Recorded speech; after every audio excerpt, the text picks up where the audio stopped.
Olá pessoal, bem-vindos a mais um No IB A Gente Faz. E hoje eu queria compartilhar uma coisa com vocês, Amanda. Acredita que eu fiz um exame de sangue recentemente? E tem toda aquela lista cheia de valores e termos complicados e tal. E o meu médico por ali, ele viu que a minha glicemia tá baixa. Então, Jordana, você sabia que todos esses valores assim são chamados biomarcadores? Sério? O que isso significa, Amanda? Biomarcadores são todos os indicadores que nós possamos estar saudáveis ou doentes. Entendi. Oh, muito interessante isso.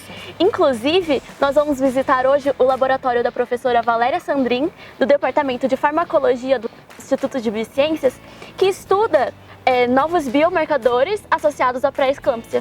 A pré-eclâmpsia eu já ouvi falar. É aquela situação onde as grávidas podem desenvolver pressão alta e acometer a gestação, certo? Isso mesmo. E pressão é um biomarcador. Isso mesmo. Então vamos lá conferir que eu estou curiosa. Vamos lá.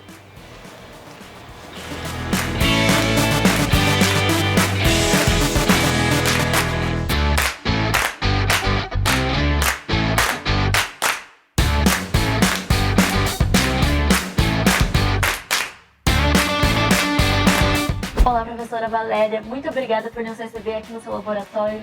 E afinal, o que são biomarcadores? Bom, primeiramente, obrigada, Amanda, por ter vindo aqui, visitar o nosso laboratório. Biomarcadores são características que a gente consegue quantificar de uma maneira objetiva, e essas características geralmente estão associadas a algum processo fisiológico, algum processo patológico e também de respostas a medicamentos. Então, exemplos clássicos de biomarcadores é colesterol total no sangue, glicemia de jejum, pressão arterial, níveis de pressão arterial. Então, esses biomarcadores que estão constantemente no dia a dia, da maioria das pessoas, eles são utilizados para indicar se aquela pessoa tem um risco maior de ter diabetes, tem um risco maior de desenvolver uma doença cardiovascular, e até mesmo de diagnosticar a hipertensão. Então, são características muito importantes que a gente tem que conhecer para melhorar a saúde das pessoas. E como funcionam os estudos de biomarcadores na pré-eclâmpsia? Eles estudam diretamente nas mulheres grávidas? Isso. Então, a pré-eclâmpsia, para quem não sabe, é uma doença específica da gestação, onde as mulheres apresentam aumentos de níveis de pressão arterial, associados a uma proteinúria, a um dano hepático, a problemas de coagulação. Então, é uma condição clínica muito importante e muito difícil de ser tratada e, ao mesmo tempo, com alto risco de mortalidade materno-fetal. Então, se conhecer que biomarcadores estão relacionados à pré-eclâmpsia ou que podem aumentar a chance de uma mulher ter pré-eclâmpsia, desenvolver pré-eclâmpsia, é muito importante encontrar esses biomarcadores. Hoje a gente não tem nenhum disponível ainda. Então, o laboratório ele foca para fazer pesquisa nisso. Então, como que a gente faz isso? Nós coletamos as amostras, sangue das gestantes, urina, logo no início da gravidez. E acompanhamos essa gestante até o final da gravidez. Se ela desenvolveu pré-eclâmpsia, ela vai ser nosso grupo caso. E aquelas que não desenvolveram, que tiveram uma gestação saudável, tranquila, elas vão ser o nosso grupo controle. E a gente começa a procurar que componentes tem no sangue e na urina que podem ser diferentes entre essas gestantes, tá? E esse biomarcador, ele pode nos indicar, essa mulher, ela pode ter um risco 1 a 2 vezes maior de desenvolver pré-eclâmpsia ao longo da gestação. E aí a gente tem que cuidar melhor dessa mulher, tem que monitorar melhor essa mulher. E já se conhece algum fator de risco para predisposição de pré-eclâmpsia?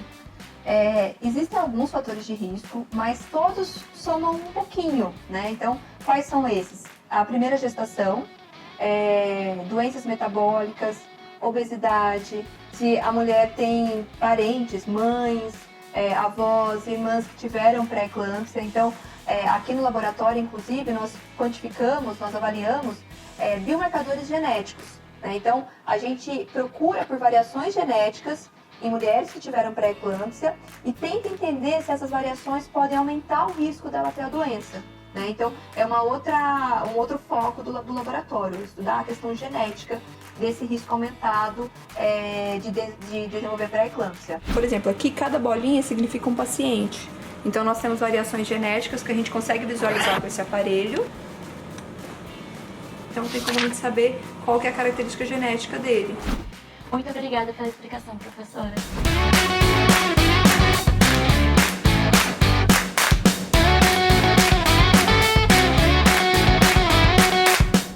A gente está aqui com a Nayara, que é estudante de doutorado no programa de biotecnologia. Nayara, você pode contar pra gente um pouco sobre suas pesquisas? Sim, aqui no nosso laboratório, a gente trabalha com cultura de células endoteliais e nós incubamos essas células endoteliais com sangue de indivíduos saudáveis, com alguma patologia ou com diferentes hábitos dietéticos.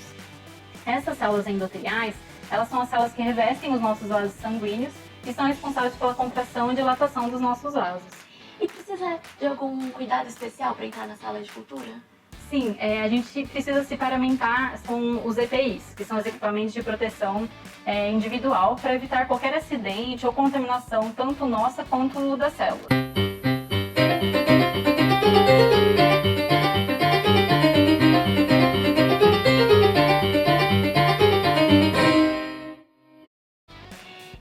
E quais são as condições ideais para manter essa célula viva para realizar os experimentos?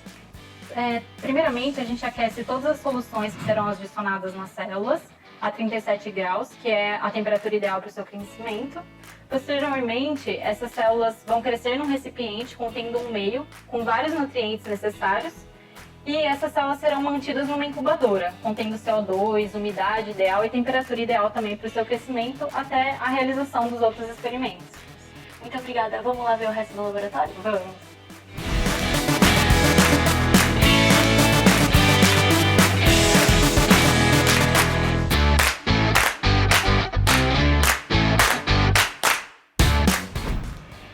Professora, gostaríamos de novo de agradecer sua participação aqui no quadro No IB A Gente Faz. E como sempre, gostaríamos de perguntar para quem gostou do tema, o que estudar e onde trabalhar com isso? Bom, Amanda, assim, eu percebo que o estudo de biomarcadores, né, a descoberta de novos biomarcadores, ele vem sendo muito explorado tanto na universidade quanto nas empresas de diagnóstico, nas indústrias farmacêuticas. Então, existe muita literatura disponível e literatura atualizada. Então, em alguns ramos, como na oncologia, em doenças psiquiátricas e em doenças cardiovasculares, se procura pessoas dedicadas a se estudar novos biomarcadores.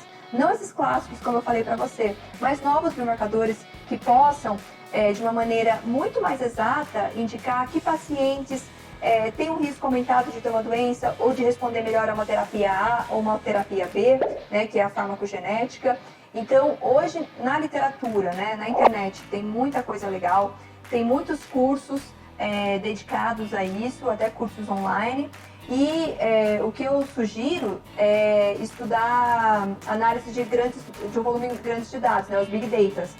Saber avaliar esses resultados, saber criar algoritmos, é um campo assim, que não tem limite, né, e que vai ser, com certeza, utilizado na clínica de uma maneira muito mais próxima e de uma maneira muito mais frequente do que é hoje em dia. Então, se eu estivesse começando agora, eu iria me dedicar a isso, a analisar grandes volumes de dados, porque cada vez mais os biomarcadores, eles não vêm como um ou dois, eles vêm como centenas ou às vezes até milhares de informações e a gente tem que saber como trabalhar essas informações.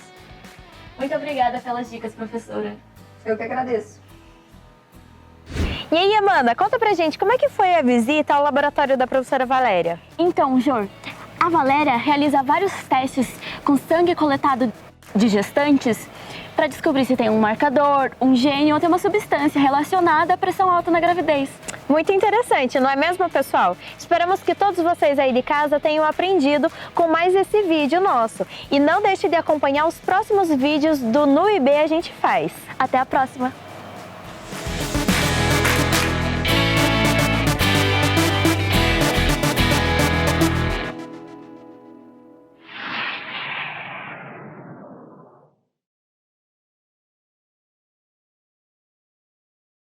Jordana, você sabia que esses colesterol, pressão arterial, são tudo biomarcadores? Sério?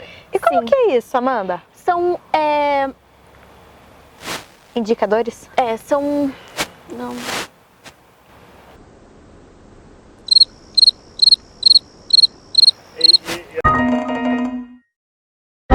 A gente fica assim, ó. A gente fica assim, ó. A gente fica assim, ó.